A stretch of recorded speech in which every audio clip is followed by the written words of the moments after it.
All right, y'all, we're trying this again. I apologize. We're going to try to smoothly transition through this conversation on tonight, on today. Happy Saturday to everyone. This is Robin from the Breaking Chains Project, just stopping by. We're going to talk about LGBTQ 101. Okay, so we're going to give a little bit of time for folks to join. We appreciate all of those who are connected. We're hoping that this is going to be a smooth transition. We're believing that this is going to be a good conversation and a smooth transition. Okay, so I apologize. I had to restart the video, but this time we're going to just keep on rolling through. Okay, again, just bringing greetings from the Breaking Chains Project, saying hello to everyone. Hope everyone is having a happy Saturday. You're more than welcome to comment.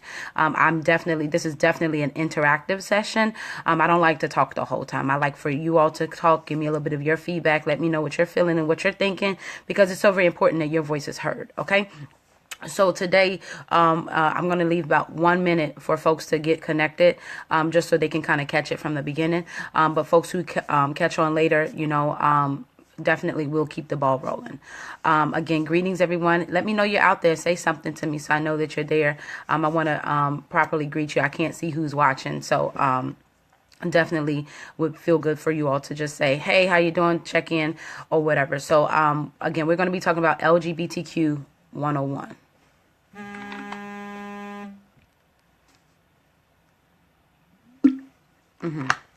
Hi, Ashley. Hi, Dollface. Thank you all for being a part. Hi, D. Hello.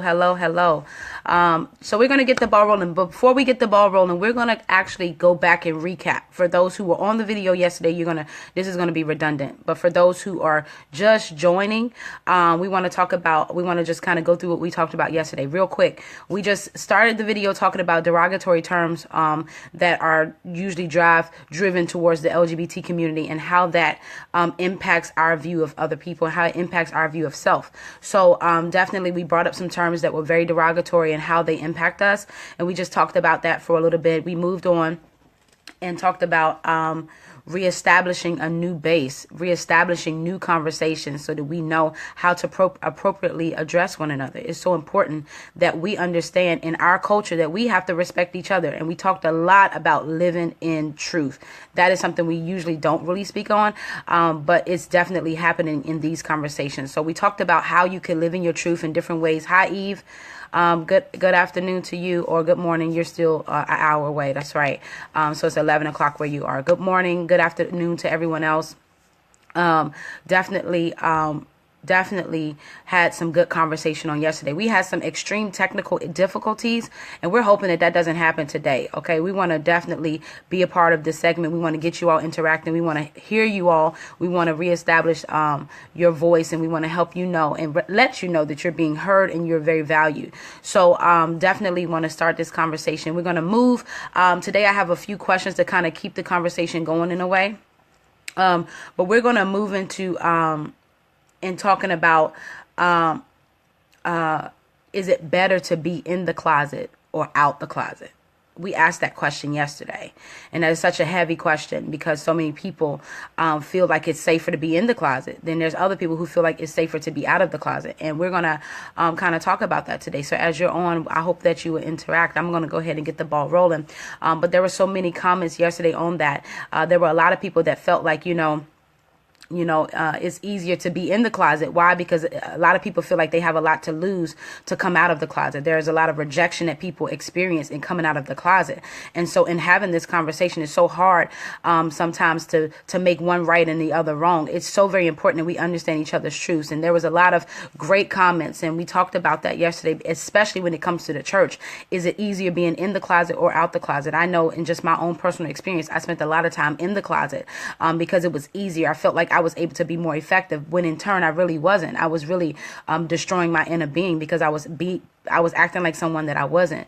And so today we want to kind of talk about what it means to be in the closet and what it means to be out of the closet, and what happens. Like how can one function in being in the closet? How can one truly be themselves? And we talked about that a little bit yesterday, but that's kind of where we want to start the conversation because it's so very important. Now, folks out there, I'm not really catching any views right now, but I want to know if folks are out there. I'm going to take a quick moment to just give time for more people to join.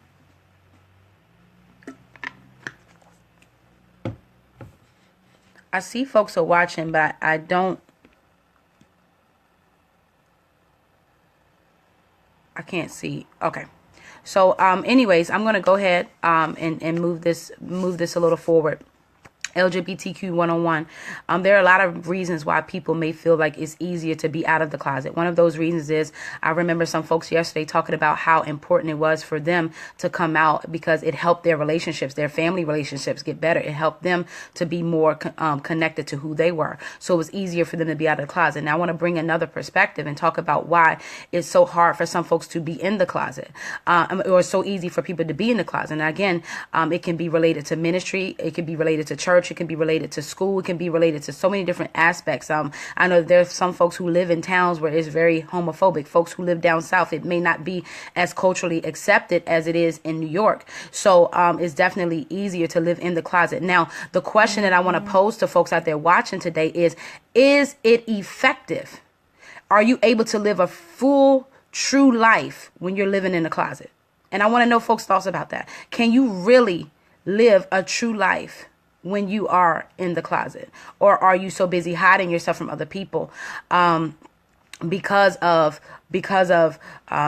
is like, just talk to me a little bit. I think Eve said it's dangerous in the closet because it can cause depression and resentment. So basically, Eve, what you're saying is if I live in the closet, it may hurt me more than help me. In other words, I may internalize the fact that I can't be myself, and that could, one, cause me depression. It could cause me resentment, and it can cause me to be oppressive to other people.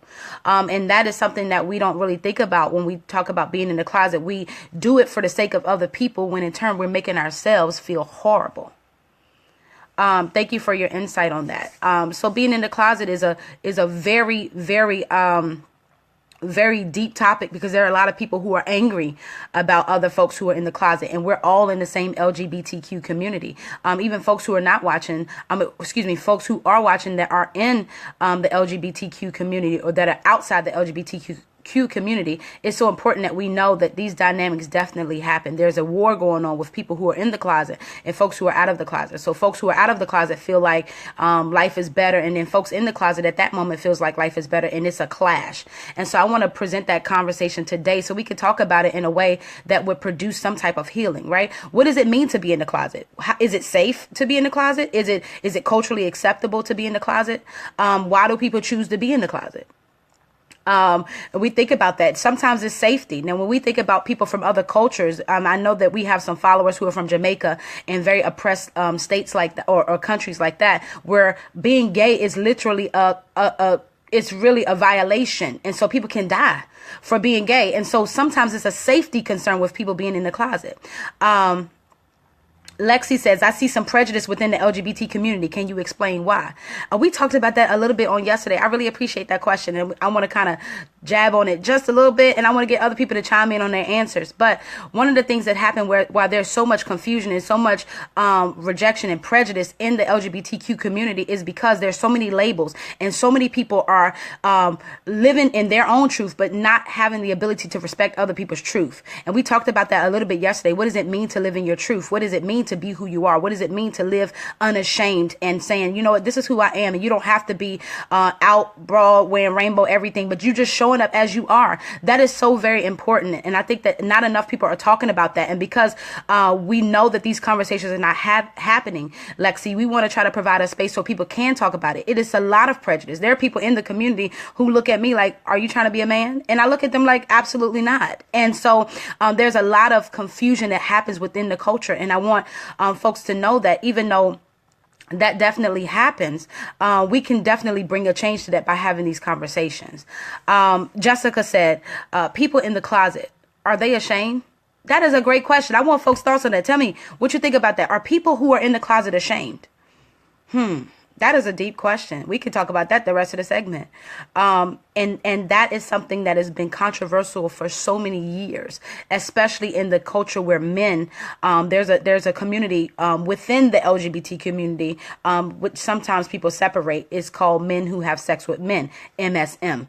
And that MSM, men who have sex with men, are men who people deem to be living on a down low or closeted, right? And so we look at that, it's like, man, I wonder, is that person ashamed? That's a great question. Why? Because so many people have so many feelings. I mean, we're talking about people who may have have an attraction or may like having sex with men, but may have an established family, and what that adds to other people's lives. And so when we think about folks who are living closeted, and different cultures who live closeted, it is so very important that we respect and we understand that everybody has a different opinion, and we respect the fact that everybody does it for different reasons. And I think that sometimes it's helpful for people to bring it out. I remember someone told me not too long ago that the reason why I can't come out is because I live in a very oppressed community that will out me and I may lose my job. Let's be honest, there are not a lot of LGBTQ rights that protects people from losing their jobs and being outed. And so we want to look at all of those aspects. It may not just be them ashamed of themselves. It may be, there may be itching to come out, but it may be very difficult because of the environment that's surrounding them. Ashley says, in the closet sometimes lead to suicide, and out the closet sometimes cause you to get murdered. Wow. I've seen so many lose their lives because of their life. And that is so very important. That is real. Okay. To be out, there's some hardships that come with being out, and to be in the closet, there's some hardships that come with that. And so I hear an external and an internal conflict. Like when I'm in the closet, I may have an internal conflict, but coming out of the closet, now I'm out to everyone. Does that mean that my life is in danger? That's a very important point, and it can definitely be the answer between life and death. And this is something that's real, that's happening in the communities. And I think that as we talk about how to respect folks who choose to be in the closet, how to respect folks who choose to be out of the closet, we'll begin to come together as a community and be able to unite in a different way. Why? Because the community right now, the LGBTQ community, is everywhere. It's scattered. It's people over here that believe one thing, people over here that believe one thing, and we're everywhere. But we need to come together and have these conversations and try to understand why, in fact, people are who they are. Eve Dallas said, maybe they're ashamed and fear their safety. That's true. Safety is so very important. Let's think about some of the folks who may have come out. There were people who talked on the page yesterday about their coming out experience and how they were rejected. That fear of rejection is real. I don't want to be rejected.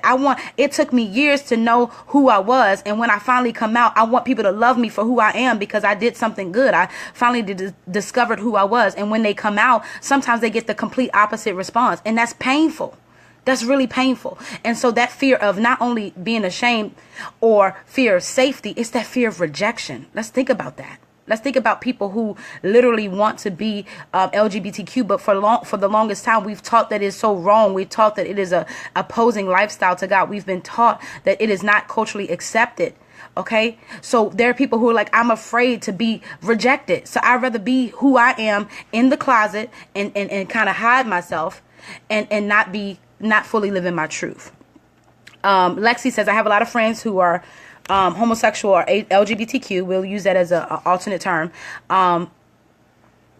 But within that community, there is labeling. Like you said, it's confusing because when I see you all, I still see a human being. So thank you, Lexi. I thank you, one, for being an aspiring ally. I thank you for being on this post. I thank you for coming in and just bringing in your input. And it is very confusing. So if it's confusing within the LGBTQ community, you best believe it's confusing outside the LGBTQ community. And so we have to come together. And guess what? People are going to continue to create terms because that's what we do. But we have to, one thing for sure, respect each other, like you said, Lexi, as human beings. We are all people. We are all people. We bleed the same blood. We live the same. We put our underwear on the same. I hope we do. But we have to really understand that we are human beings, that we can live in different truths. And that's okay. We can live in different truths. There's no one truth that says you have to be this in order to identify as a lesbian. You have to be this, and this. No, there's so many different truths, and we have to respect those truths about each other. Okay. Nikki says, hey, Nikki, I stayed in the closet for the longest because I was scared of the looks and the whispers and what people would say, not so much ashamed to be me. So I thank you for sharing your story, because this gives us some insight as to why people feel that for a season in their life that it was easier to be it was easier to be closeted because of fear. I'm afraid, I think we talked about it a few minutes ago, the fear of rejection. I'm afraid of people talking about me. Now I finally reached a point where I'm happy with who I am, and now I got to deal with people who are not going to be happy with who I am. That's real. That's a real experience, and we can't deny that happens in a lot of our communities, especially smaller communities, especially highly religious communities. It happens. And that's something that we have to take into consideration when we think about whether or not we want to come out. Okay. Miss Tasha says yes and no. They are afraid of what people will think, but they can't help who they are. And they just don't know how and when to come out. Absolutely. I would agree with that as well. I do think that happens a lot within the LGBTQ community, is that we don't know how to come out. How do I come out? How do I express this? I mean, I shared a little bit of my story yesterday, but coming up, I've been preaching since 2008. I've been a minister since my early 20s. And for me, it was very difficult. How do I come out? Now I'm living a life, I'm sold out to God, but how do I come out and say that this is another identity that I have, that I feel like matters? And it was easier for me to be closeted. It was easier for me to say, you know what, I'm good. It was easier for me to just kind of live a life shielded. Why? Because it was so important that I lived and made sure that I was okay for other people. And in the long run, I hurt myself. So thank you, Miss Tasha, for sharing that. Nikki, some people are scared, like the younger ones. A lot of them are being kicked out. Yes, the homeless rate for LGBTQ youth is at an all-time high. Why? Because our parents, and I want to deal with this. I'm telling y'all right now, I'm going to have a segment on just dealing with parenting LGBT young people. And I think that because of the different generations that we've been brought up in, we have different views about life. And so it really impacts how we parent our children. It really impacts that. I would have loved to been able to feel like I was comfortable enough to come out with my family. And I may have been, but I had fear from just what I heard from the conversations with other people in my family, that I was like, maybe I shouldn't come out. And so that is so very real. A lot of kids are being kicked out. A lot of kids are being rejected. A lot of children don't know where to turn. Why? Because they have these identity issues. They have these identity concerns and don't know where to go. And when they do finally come out, they lose everything they have. So it's a life or death type of situation. I really appreciate that. We're going to have a segment for parents to understand what it means to have an LGBTQ child. What does it mean? First of all, it doesn't mean anything. It doesn't mean anything different than what it meant to have a straight child. That is nothing different, but I think that we definitely take it to a different level. We put them in the category as sinful, and we put them in the category as God doesn't love them, and we treat them indifferent, and that's not fair to our LGBTQ youth. Jessica said, if there were more support in the LGBT community, it wouldn't be so hard. We don't support each other as we should. We need to be a family, really be overprotective over one another. Absolutely, definitely. And I appreciate you for saying that. And I do want to chime in and say that the Break and Change Project is not just an LGBTQ organization, but what we look to do is educate parents. We look to educate churches. We look to educate institutions that would say, we don't understand what LGBTQ is. We look to educate them so that they can be more of a support to the LGBTQ community. And if you want to do your part in helping that, you're more than welcome to do so. We are so very excited about the movement. We're excited about what is going to happen in these conversations, and we're going to start, I'm for real, y'all, we're going to start having lives almost every day. Why? Because these conversations are a necessity for us to continue to grow and heal in order to continue to understand one another. Okay. Vaughn said, it's sad, but I do not understand how racism plays a role in the LGBT community. Love is love. We are all equal. Absolutely. Love is love. Love is love. Love is love. Love is love. That is a message that continues to go forward. Love is love. However, in the world, it's not viewed like that. And how now do we respond in a positive way to people who don't believe in our love? And that's so tough. Like, that's a tough. We don't have these conversations. How do we now build an alliance so that we can say, you know what, my love is real. My love for my partner is real. I love my partner. I love the people in my life. And I want to know how to be a better person. And I want other people in other communities outside of LGBTQ to be better people to us. But how do we make that connection? That is the conversation that needs to continue to happen. So thank you, Vaughn, for bringing that up. Love is love. Ashley says, in a relationship, should you let your male lover know about your LGBTQ life?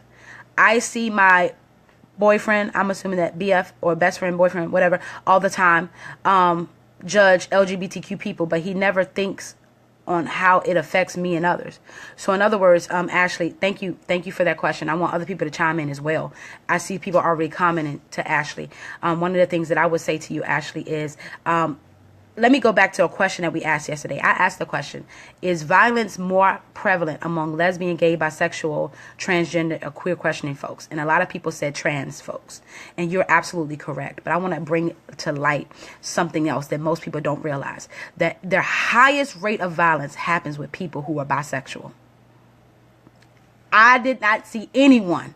A lot of people said all. But the highest rate of violence happens with bisexual people, people who love, who are attracted to both female and male. And that is so real. And it happens. Why? Because there's so much homophobia, and people feel like because a person identifies as bisexual that they're not capable of loving one person. They have to have two lovers, a male and a female at all times. And that stigma is horrible. And it leads to more violence within the LGBTQ community, especially the bisexual community. So I do want to bring that out and let you all know that, yes, trans lives are being taken every day. It angers me. It pains me a lot. And I want you to know that I definitely support all of my trans brothers and sisters out there. I also want to bring light to the bisexual family. And so often we think about lesbian, gay, transgender, and queer. We never really consider the bisexual piece. Why? Because it's like, oh, well, that's just really, they just confused. They don't know who they are. And that's that stigma that keeps people down. And so, Ashley, I want to say to you, and after all of that, that it is so important that you think about your safety. What is safe for you? What is safe for you to do? Yes, it offends you. It makes you feel sad. It makes you feel hurt. But if it's safe for you to say something, then say something. But if it's not safe, I want to encourage you to follow the link to your safety. Why? Because your safety is so very important and is so very valued, and other people are not going to respect. But again, that's the difference between the good and ugly, or the life and death piece. It is so important that you know what is safe for you. And definitely if they are your lover, it's so important that you're able to share yourself. But if you feel like you can't share yourself, then that is a safety concern. And I definitely want you to put your safety first. Okay. Jay says, it's sad when parents make you feel like you are nothing or turn backs on you because of your sexuality. And Jay, I want to go back to what our goal is at the Breaking Chains Project, BCP. We want to say, that you definitely, it's very important that you know that a lot of the reasons why our parents reject is because they don't understand. And that's the problem. A lot of our parents don't understand. Let's think about it. I don't know what your age is, but we grew up I grew up with parents in the 60s or whatever. That's a different time frame from growing up in the 80s. And so a lot of parents don't really understand a lot of the cultural norms that are happening now. And so there is going to be a rejection because, let's be honest, most things that we don't like or we don't understand, we usually say, oh, that's crazy. We usually say that. And so when we don't understand something, it's easier to push it away and not gain the understanding. That's why we want to come together. And I want to get your parents involved, and all folks who have parents. We want to have a special segment for parents. Go over your parents' house, put the computer in front of them and let them watch the live. We're going to have a conversation with parents on how to be effective parents over LGBTQ kids, regardless of the age range. Okay. Nikki says some people feel as though they messed up, but that's for another day. You can bring that into today if you want to. You can elaborate. But yeah, I see folks encouraging Ashley. Thank you. I'm going to bypass that just for a second. Lakeisha says most of the time when men are very critical of our community, it's because they're down low. Wow. That's a deep insight. In many instances, I was very critical for my high school years towards the LGBTQ community because it was the greatest thing that I struggled with. And I didn't know how to say I was struggling with it. So what I basically said was, let me just knock them. Let me just be mean to them. Let me oppress them. Let me tell them how they're going to hell. Let me tell them how negative they are because this was something that I struggled with. And that's a great insight. And that may not be the case for everyone, but there may be some people who have struggled with homosexuality as it is termed, right? Who have struggled with LGBTQ tendencies, who have struggled with gay attractions and may not have been able to ever express that. So their only expression is to oppress other people who freely express it. I hope that makes sense. Sean, when you say violence, are you referring to within the community or from society in general? When I say violence, I mean really it's from general. from a general lens. I mean, let's be honest. There are a lot of folks, like, let's think about the trans lives who have been lost in just this year alone. A lot of the folks were homophobic, people who were outside of the community. But let's not ignore that there is violence happening within the LGBTQ community, and that goes back to the conversation that we had before. That none of us are having a conversation on how to bring the community together. We're not having that conversation on how to have these conversations and respect other people's truths, and it definitely impacts how we are violent towards one another and how other people outside of the community are violent towards us. So thank you, Andre, Sean, for your question. Okay. Vaughn, take care of yourself. I know you have to go, but please take care of yourself. Okay. Jay, so you're 43. So you grew up in a generation with parents from a whole different generation. And so it's important that we take that into consideration and we begin to have those conversations, even with older parents. Okay. So Nikki goes in, since I just said parents, I think it's appropriate. Let me drink my water right quick. But Nikki says, some parents feel as they messed up on their child, bringing them up and didn't do nothing wrong. Like they didn't do nothing wrong. My mom said I robbed her from a lot of things. Wow. So she felt like she messed up. There are parents who feel like they don't do a good job, especially very religious parents who may feel like, you know what, I train my child. The Bible says, train your child in the way that they should go. And when they get older, they won't depart from it. And so often, if our children live alternate lifestyles, it can be almost a letdown, like, oh my God, I failed my child. And that can be an internalized message, right? There could be an internalized messages that we're sending to our kids by rejecting them. And so that's very important. I appreciate you bringing that out. And I want you to be a part of the parent segment that we're going to have not too far from now. We're going to have this conversation because I think it needs to start.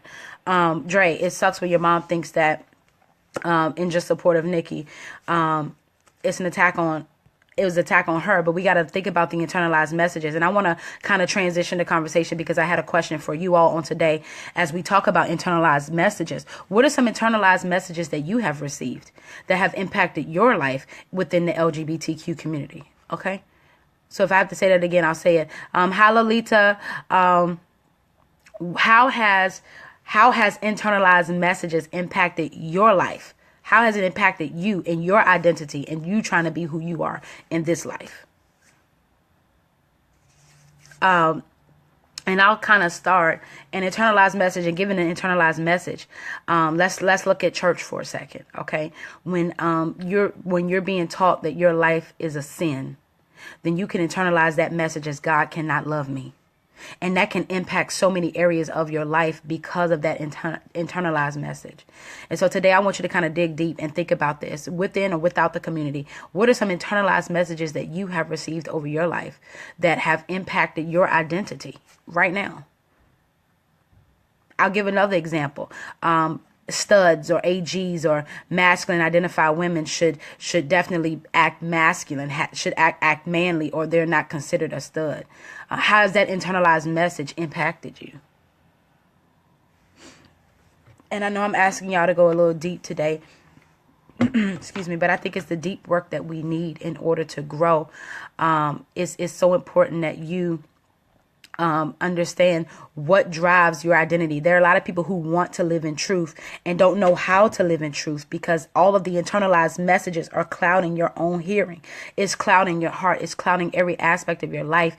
And so these internalized messages are real. One of the internalized messages that I dealt with for years is that God could not love me. I felt like God did not love me. And that was so very deep. And it stuck with me for years. Until I had to get into the word and say, you know what, God has to love me. It's no way that I could not be made in his image.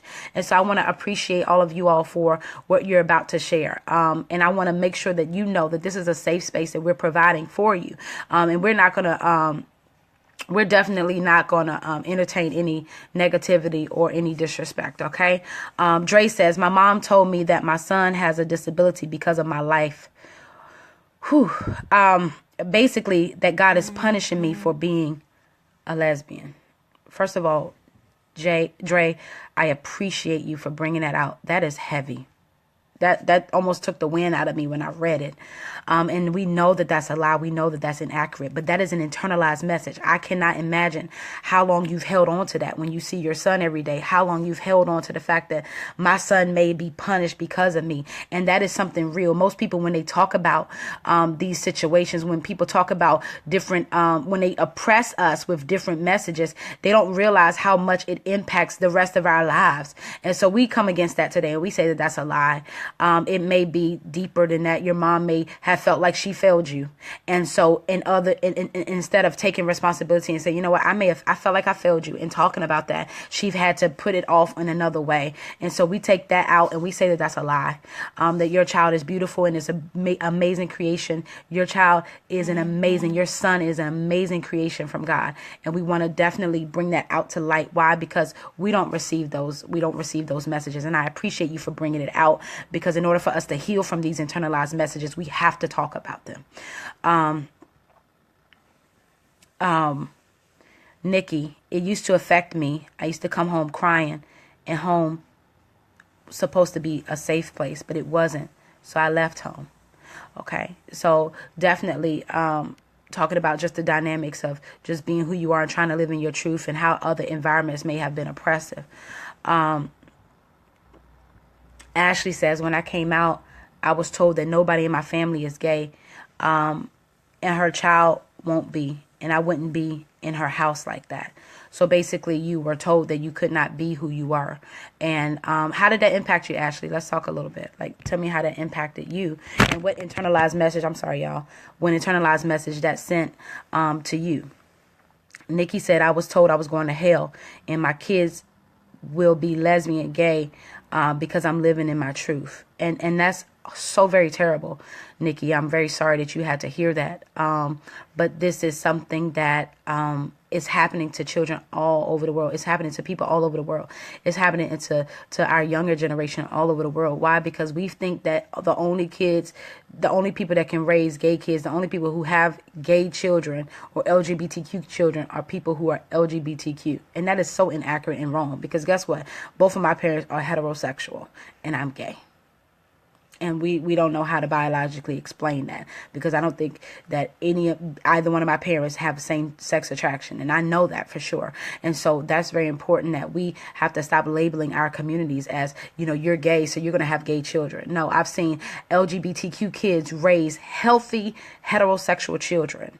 And so it happens. And so these are the stigmas, and these are the internalized messages that we have to bring out in order to heal. Thank you so much, Nikki, for sharing that. And it was definitely horrible to say. So thank you for folks who are encouraging Dre, who are encouraging Nikki. You all are amazing out there. I just want to stop by as we transition the conversation and just talk about how amazing you are. I think that your feedback is so very beneficial. I know a lot of people don't see me answer the questions that I ask.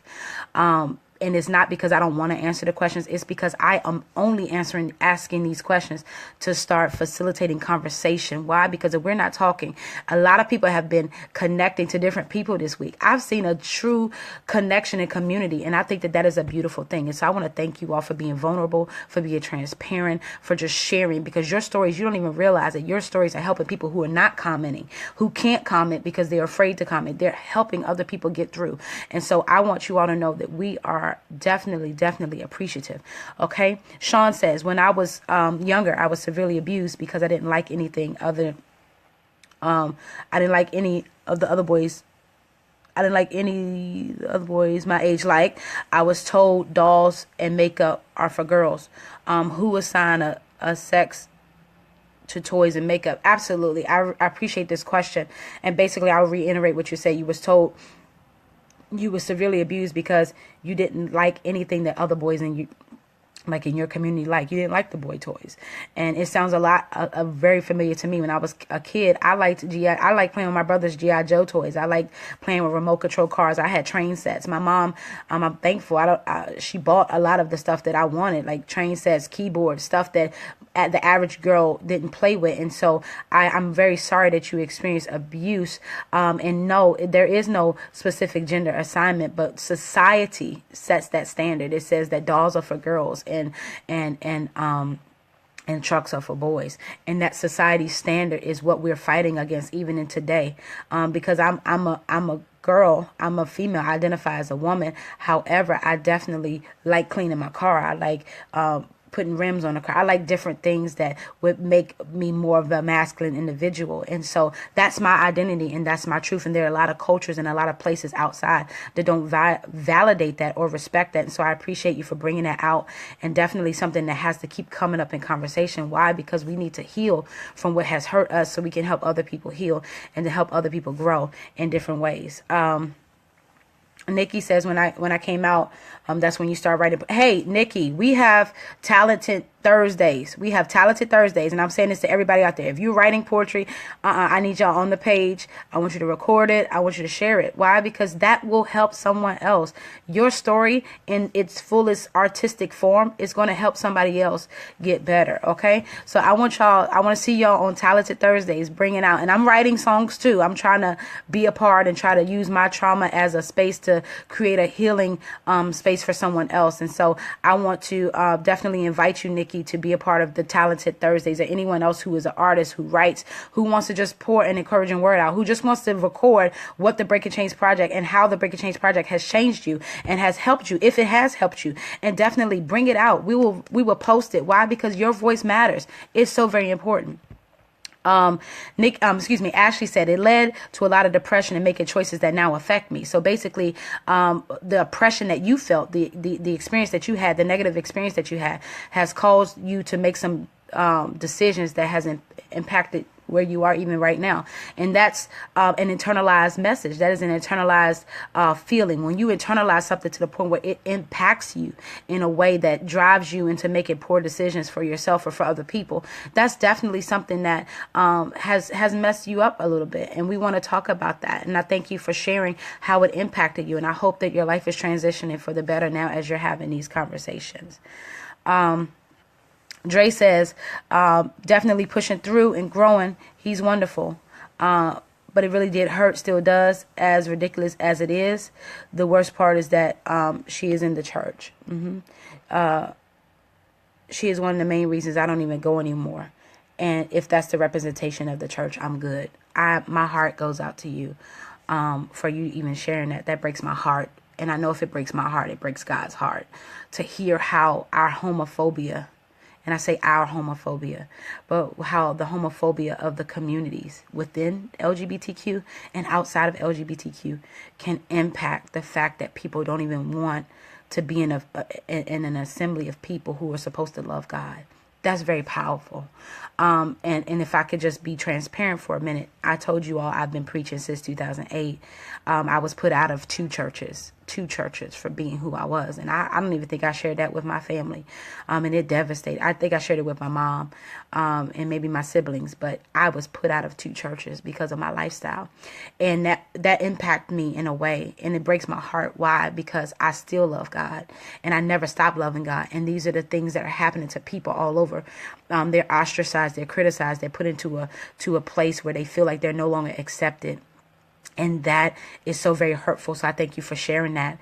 And I'm sorry that is the representation of the church that you've experienced. But we believe, God, that he's going to bring a new dispensation of a church that would provide love, security, trust, hope, and joy for people who feel like they don't have anywhere to go. Lakeisha, it's a reason a lot of people stay away from the traditional church. Absolutely. It's very, very, very tough to think about church hurt and spiritual. We talked about in a different segment, spiritual abuse and how that shows up in so many of our churches and how many people are broken. Right? It is not God's desire that you leave the church broken. It is not God's desire that you leave the church feeling worse than what you came. That is not God's desire. That is not God's desire. And there are so many human errors. There's so many people who have internalized that gay is bad, that gay is sinful, that gay is going to lead you to hell, that we've literally started preaching a message of hate and not love. And it's impacted so many people. So my heart goes out to you. I'm happy to pray with anyone. I'm happy to talk with anyone about that. So definitely we're going to transition on. Lolita said, my family just recently discovered my life and disown me. I was outed on Facebook by a jealous ex saying your life is unacceptable. Take your hands off of you. Taking our hands off of you. Pray God changes your heart. Still feeling hurt by all of them. And Lolita, I want to ask you a question. I want you to comment a little later and saying, first of all, I appreciate you for sharing your story, and I'm sorry that you were outed the way that you were. However, I do appreciate the fact that you're still here. You're still standing. You're still saying, you know what, I can get through this. Why? Because I know that my life has purpose, and even though it's hurtful, you have been so very active on the page. You have been so very dedicated to your own healing. I'm so very blessed to even know you.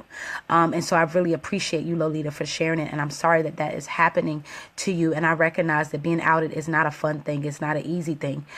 It's definitely a rejecting thing in many instances. But however, I want you to know that you are still loved by all of us. We are here for you. Okay. And as long as you stay connected, you're going to experience this love, because that's all we have in us to do is love. Okay.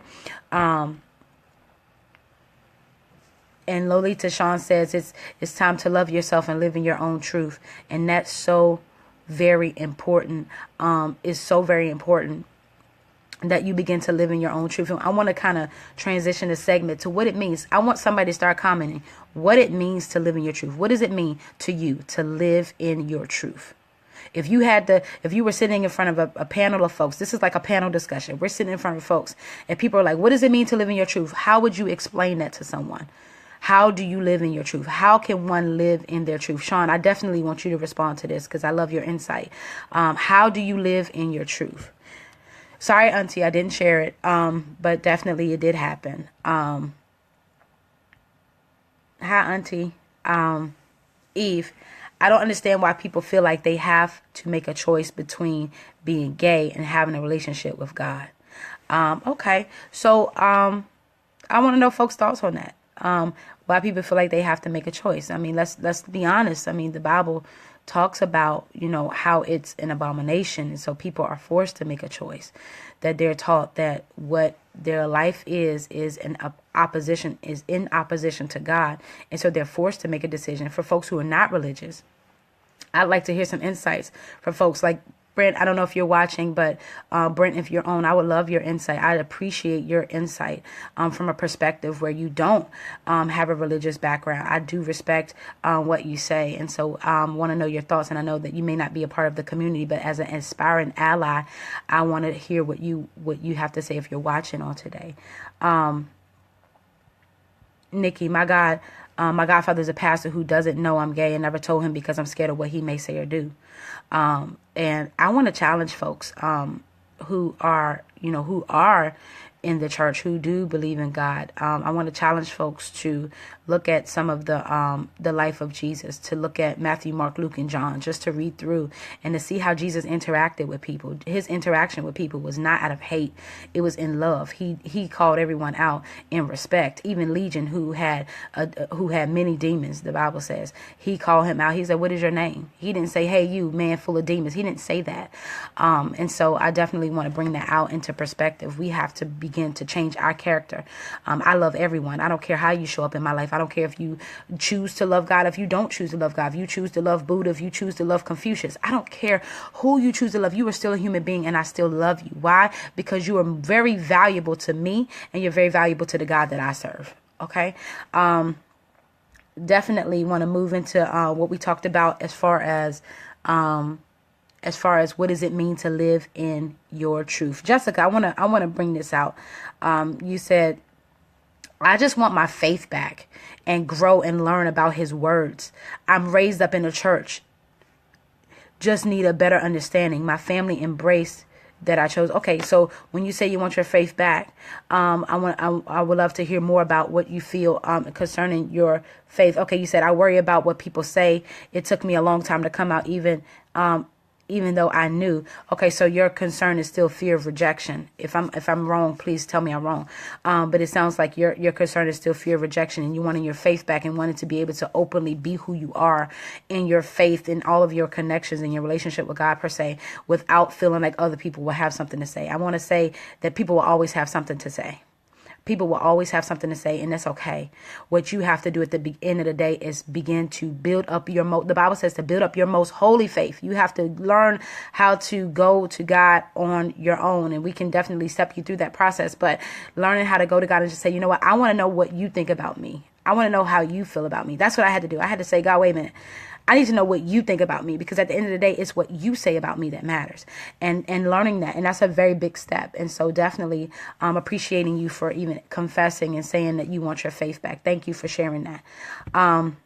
Okay, so folks are starting to respond to living in your truth. Living in your life free. Eve Dallas said, being who you are and not allowing what other people think to override your happiness. That's good.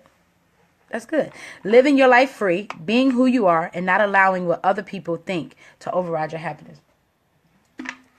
That's a great term. I like that definition. That's a great way to really address living in your truth. How do you live free? How do you live a life that's free? How do you live free and not being nasty? And there's a difference, people. When I say live free, we're not talking about living like, oh, I don't care what y'all got to say, we disrespecting everyone. No. But how do you live confidently and free in a place where you are able to say, you know what, this is who I am and this is how I show up. And guess what? I recognize that people are not going to like that, but I'm still going to be who I am. How do you live humbly in your place of freedom? That's a question that we may even have to pull into another segment, but that is so very important, and we have that conversation. Jessica, I want to go back just a little bit. You said because we were taught that my dad is a preacher. He always told me that I was going to hell. God didn't mean for women to be together. I have not been to church in a while, being judged. So basically getting your faith back means being connected to people who believe just like you, who are connected to the God and to a loving God that you would say you feel accepted and true in. And that's definitely important. And yes, I understand what it's like to have, religious family members and different things like that who believe what was taught, and it's an opposition that comes out. But I want to encourage you to dig into, if you have the strength to dig into the word, like please dig into the word and just find subscriptions on just what God says about you and meditate on that and begin to ask God to show you and reveal his love for you. And I promise you he will. I promise you he will. If it helps y'all, I'm writing a book on your identity 101 and just talking about our identity as it relates to the scriptures for those who may be interested. It's not anywhere close to being done just yet, but I am writing. So definitely looking for your feedback on that. Nikki says, living in your truth is with no secrets, no secrets, no hiding. I don't know. Was you on the segment when we talked about secrets? We talked about secrets about a week ago, where we were discussing, is our secrets the same as lies, and how can they impact people? Or they're secrets that people have never told anyone. How does it impact you internally? Living your life in truth with no secrets, no hiding, just being you. That's pretty cool. And how do you get to that? I heard you say earlier, Nikki, that you kind of removed yourself from the oppressive environment. You kind of left your house. You start writing poetry. You start doing things that would occupy your mind, that would actually enhance you. And so that's a good way to live in your truth. That's a good way to expose and to actually say, this is who I am, and I'm going to live in this, and I'm going to also keep myself busy so I don't entertain the negative messages that may be thrown my way. Wendy says, people feel they have to make a choice because of society. Society and traditional church has taught us that God hates homosexuality, and homosexuality is the worst sin ever. But how can anyone teach hate when God is, you know what? Y'all preaching today. Y'all are preaching. That is a very, very powerful message. And I appreciate you for saying that. And that is so very important. And so I recognize that the task that God has given me is not easy, right? It's kind of opposite of a lot of leaders. The task that God has given me is to love people. That's the greatest task that he's given me. So for some people it's hard. For me, it's very easy because I love people as they show up. Why? Because when nothing else could help me, love is what lifted me. That's what helped me come out of my state of depression. That's what helped me. Everything I'm talking to you all about, everything that we facilitate these platforms about, I've experienced. So I appreciate God for the experience. I appreciate for it because it helps me to love everyone as they show up, recognizing that for many different reasons, people may not be able to be who they are. Lolita says, living in your truth is living your life as you are, in spite of who or how you love. Awesome. So living in your truth, a lot of great answers. They all have the same meaning. It's basically living free, living with no secrets, living life just as you are. Just waking up like, this is who I am.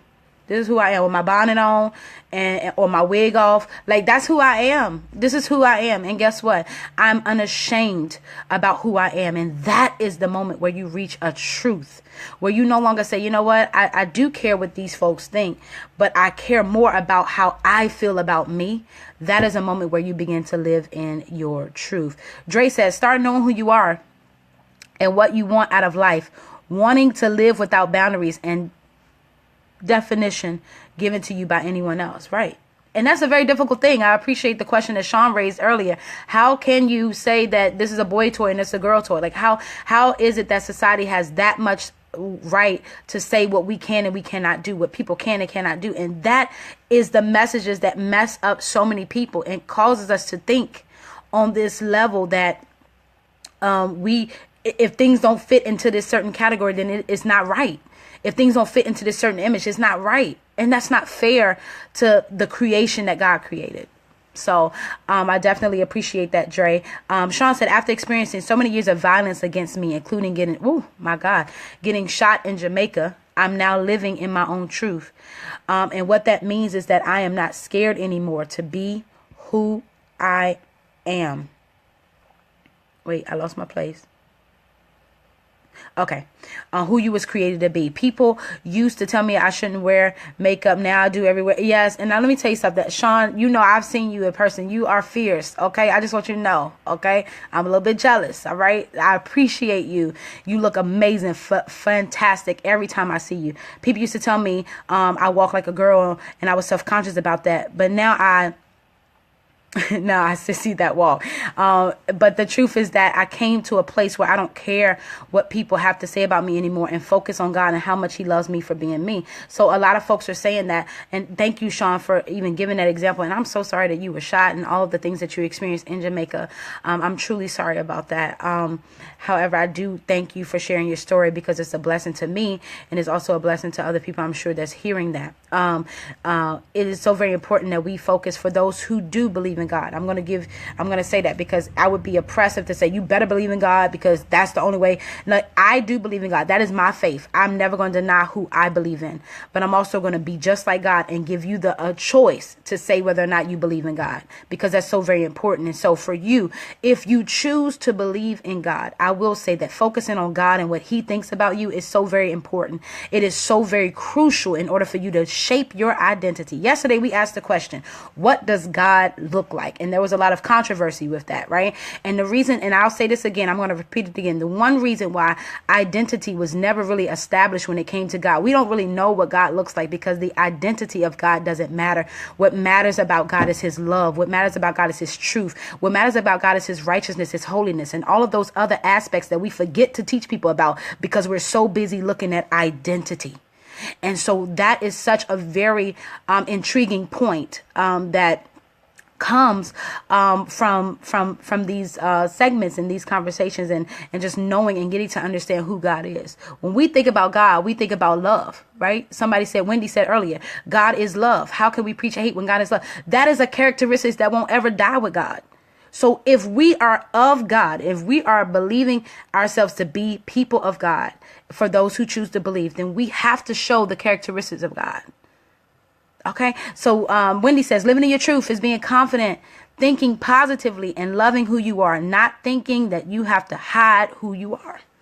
And this is for everyone. And I know we're talking about LGBTQ 101, but I want to talk about folks who are fornicators, for folks who are adulterers, for folks who are out there who are gluttoners, who cannot control their eating. These are so very important. This is every aspect of our life. We have to live in our truth and be able to be healed from spaces where once hurt us, from the internalized message. Okay. Living in your truth is being confident, thinking positively, and loving who you are, not thinking that you have to hide who you are, not feeling like you have to have secrets, not feeling like like you have to be negative. You don't have to say negative stuff to yourself because other people are saying negative stuff to you. You can definitely learn to love yourself in a way that is healthy, that is going to enhance you in a greater way. And that takes time. It's not easy. We're not saying that all of these things and all of these ways to live in your truth are easy, but it's the first steps to take. And so I appreciate folks for commenting and talking to one another and kind of sharing your insights with one another, because these things are important. They're very important. Thank you so much, Wendy, for sharing. Lolita says, I am finding freedom, strength, getting closer to God, and the truth that I matter. That is so big. How many folks on here feel like that you matter? I'm not talking about I'm talking about in general. How many folks can wake up in the morning and be like, you know what? My life matters. You know how we have those hashtag Black Lives Matter, hashtag Trans Lives Matter, hashtag All Lives Matter, all of those things that we talk about. How many really feel like their lives matter? Their lives matter. And I don't want you to necessarily, I see some hands. Okay, high hands. But it's so important that we understand that we matter. You matter as a human being. You were born into this world. You matter. And that is the deepest part. Thank you so much for saying that. Ashley posed the question, how can we be bashed for something most of us never chose? And we had that question yesterday. I appreciate you for bringing it out. We asked the question, do you feel like your life was a choice, or do you feel like your life was, do you feel like it was a choice, or do you feel like it was that you were born that way? And a lot of folks, there was a lot of mixed opinions. People were like, well, I felt like I was born that way. I was attracted to girls for as long as I know. Or some people said other things about themselves. And that's fine. I think that everyone is that is their truth. The fact that you're safe enough to say what your truth is so very important. But for folks who feel like they didn't choose, I apologize. But the society that we live in says that it is a choice. And unfortunately, people make that decision for us. People make that decision to say, you chose to be like this, so you definitely can choose to not be like this. And unfortunately, it impacts so many people internally. It impacts people so in their minds. And so I definitely appreciate folks for bringing that out. Ashley, I thank you for your question. And other folks, you want to chime in, please chime in. This is your segment. Okay, we're on here for you. Lakeisha said, I woke up like this. Yes. Okay. Lolita, I explained and expressed. I don't know what I explained and expressed perfectly, but thank you. Sean, folks are encouraging Sean, Eric. Hey, Eric, how you doing, man? I just want to give you a quick shout out. I appreciate, I'm going through the comments, so please forgive me if I don't say nothing. Nikki says this love and uplift for one another is beautiful, and it is. You matter. Your life matters. Okay, your life matters. I don't care if you're gay, bisexual, transgender, queer, questioning, heterosexual, a man, woman, dog, cat, boy, or girl. Your life matters. If it never mattered, you would not be in this world. And so I want to share that message. I don't care that we only have 12 people on here right now. One day we're going to have 100. One day we're going to have 10,000, because people have to hear this message. Your life matters. You are very valuable to life in general. My bestie says, hey bestie, the chains that are broken when you start to care less about people's thoughts and opinions. I remember in my early years of preaching, I preached a sermon on something. I don't even remember what it was. But I remember I said some people need to be delivered from people. Some of us need to be delivered from people. We talk about being delivered from being gay. We talk about being delivered from crack cocaine. We talk about being delivered from all these other things. But some of us need our greatest deliverance come from people. People. Because there's so many messages. How many messages do you hear a day, from the radio to Pandora to the news? How many messages do you hear from your mama, your cousin and them, your auntie and uncle? How many messages do you take in every day? How many? And the most important voice that you need to listen to is yours. That is when you begin to live in truth. It's when you are able to ignore, and not even ignore, but you're able to tune out all of the other noise and be able to listen to your inner voice that says you matter. You're special. You are blessed. You are great. You are amazing. You are beautiful. When you can listen to your own inner voice, validate yourself. That is the place of freedom. That is the place of truth. That is the place of living in truth.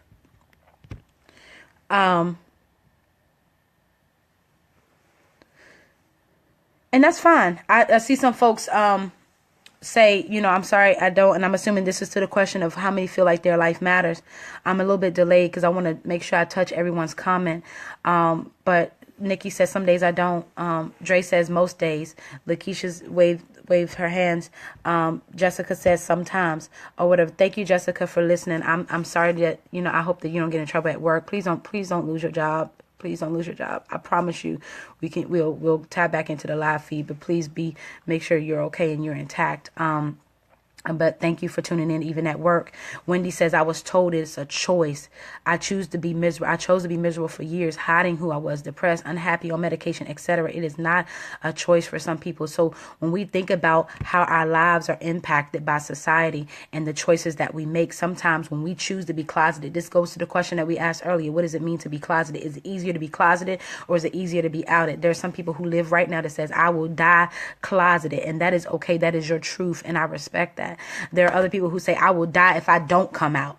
And I respect that truth as well. There's so many different dynamics. I tried. I think I'm pretty. I'm a very pretty person. I can dress very feminine and I think I'm pretty. And I tried to do that for so long and it was not who I was. And so I found myself lying to myself. Have you ever looked in the mirror and lied to yourself? You looked in the mirror like, no, this ain't you. And that's so real. It happens in our community. We're taught to look different ways or to stop switching or to stop. Like people said that when I talk with my hands, I look feminine sometimes. Okay, I do. All right, that's okay. Because guess what? I was born a woman and I recognize that and I respect my truth in that I was born a woman. And that's okay. But for folks who don't feel like that's their truth, that's also okay. Live in your truth and be who you are. Society is always going to have a problem. You're going to always be too fat. You're going to always be too skinny. You're going to always be too not attractive. You're going to always not be pretty enough. There's always going to be something that causes you to stand out. Use that as your advantage to be who you are. Sean, I'm a reference to that. I think I think the reason why a lot of people say it's a choice is because many people choose to be, many people choose to be unhappy, and many people who dare to be happy and choose what makes them happy, society has a problem with that. Absolutely. I think that was exactly what we were just talking about. So thank you. So many people are stuck in relationships now because of society and not wanting and not what makes them happy. And there's a disconnect. There's a disconnect in what makes me happy and what makes other people happy, right? And sometimes what makes other people happy holds more weight than what makes me happy. And so there's a tug of war that's happening. You see the shift, like imagine a rope right here. There's a shift, there's a tug of war that's happening. Why? Because there's some people who are like, this is what makes other people happy and I want to live for that. Then there's some people who are like, this is what makes me happy and I don't know how to find that balance. Right? How do I find that balance? And that's where the disconnect happens. And so I definitely appreciate every one of you all's experience in saying, you know what, this is what helped me live in my truth. And I definitely appreciate the time that you've taken to share. Dre says, I tried to be normal for years and was the worst time of my life. I was so unhappy. And so that happens. We live in this world where it seems like all of the choices that we make are saying, we say, hey, this is what has made me happy, or this is what makes other people happy, and in turn, I'm making myself unhappy. We've done that for years. I know at least everyone on this page so far that has shared has lived in that way in so long. You have been in a place where you're like, this is what makes me happy, but what makes me happy doesn't make other people happy, so I choose to make other people happy, and you found yourself miserable, and that is a story that will never ever end. And so I appreciate all of you all who have reconnected and who has found themselves in the midst of that, who has been able to live in their truth. Now I need you to help other people to live in your truth. We don't just help ourselves, right? We don't just go through these things because of ourselves. We go through these things to help other people live in their truth. We go through things by educating ourselves about the community so we can help other people. And I'm talking about people who are watching right now who are not LGBTQ. I am holding you responsible. I'm holding you accountable. Every time we have a segment, you watch it, I'm going to hold you accountable. I'm holding people who are not LGBTQ right now accountable to help people live in their truth. And I know a lot of people are going to oppose that. But guess what? I am encouraging and that's what comes with the territory. You're watching. So I got to hold you accountable. And I'm holding folks within the LGBTQ community accountable for helping other people to live in their truth. Do you realize what hurt you? All of those things that happened to you when you were in this box and you were hiding yourself from people, and how depressed you were, how suicidal you were, how the feelings that you were there.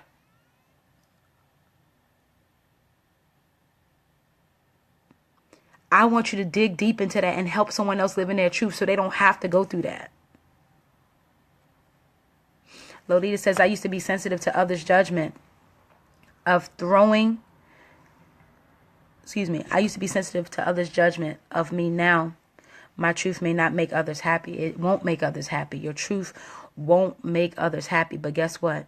When you go to bed at night and you wake up in the morning and you are able to love yourself, you are able to have a relationship with God in a healthier way, that is when your truth is being lived out. All right, we went about 5 minutes over. This is a good segment. I really hope that everyone has taken something away from here. I'm going to challenge you all to check out. I like to do check-in and check-out questions. So I asked y'all how y'all were doing when y'all first came on. But as we begin to check out and close this video out, I want to know, I want everyone watching this video to comment something that they're taking away from what we talked about today. Comment something that you're taking. If you feel comfortable commenting, comment something that you are taking away that's positive from this video segment today.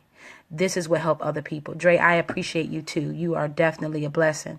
I really appreciate you. And I want you to know that we're going to have these conversations every day. As soon as I get some technology and some equipment that will enable me to do this, we're going to definitely be able to do these live feeds every day. So I want people to comment right now. Comment one thing at least that you're going to take away. Yes, Sean. Now, you know how I feel about Whitney Houston. Nah, don't do that. You know I love me some Whitney. I love me some Whitney. Whew. Okay, I got excited. Anyways, I want you to comment under this video and tell me one thing that you're taking away from this segment. One thing that you're taking away that positively impacted you on today.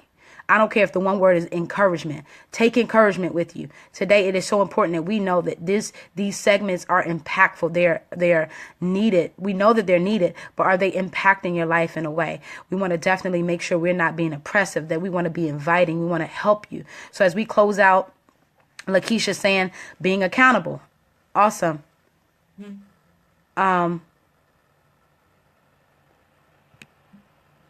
Being accountable. What are some things that other folks are taking away?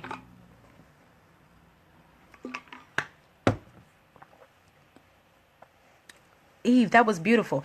Every day I need to tell myself at least one reason why I matter. I think everybody should take that. I'm going to take that away. Thank you, Eve. I'm thankful for this group. I'm going to work more on my relationship with God and my worth. Okay. I'm taking away the positive energy from all involved in this conversation. I needed this. I will pass it on as well. Thank you, Dre. Sean, God loves us all. Be strong and be who we are. Live your truth. Thank you, Sean. I am feeling so encouraged and just loving me like God does. I appreciate those who felt comfortable enough to share. I want you all to know that you're valuable, you matter, you are so very important. And we're going to do these segments every single day. As long as y'all want to be on there, we're going to do these segments. Inbox me comments and questions and concerns. Talk to me about what it is that you may want to address in upcoming conversations. We're going to get into some deep stuff. We're going to talk about stuff that the church won't talk about. We're going to talk about suicide. We're going to talk about what it means to be homicidal. We're going to talk about in our future conversations, we're going to talk about masturbation. We're going to talk about all stuff that churches and folks are not talking about. Why? Because we need to have these conversations. This is so important to all of our identities. These are very important things. So I want you to inbox me. And yes, Nikki, I have access to my inbox on the Break a Chains Project. I have access to my inbox at Robin Beck. I have access to all of the inboxes that I have on Facebook. So inbox me, comments, questions, concerns, everything that you want to talk about, because guess what? We're going to have these conversations. Why? Because until we get an understanding, we are not going to be able to be any help to anybody. Until we get understanding for ourselves. And we have to educate ourselves in order to educate the world. This is a new movement. This is the Break and Chains Project. Hear the name, Break and Chains Project. We are here to break chains. We are here to break chains. Join the movement, join the conversation, join the Pray Get Chains Project. We are so very appreciative of you. I love each and every one of you. I know some of y'all I have not met, but I love each and every one of y'all. Please know that you have access to me. I will definitely be a support. I have other counselors that are trained as well that could be of support for you if you need support. Please know that you are blessed, you are highly favored, you are awesome. Okay, everybody enjoy the rest of your day. Look forward to hearing from you next time.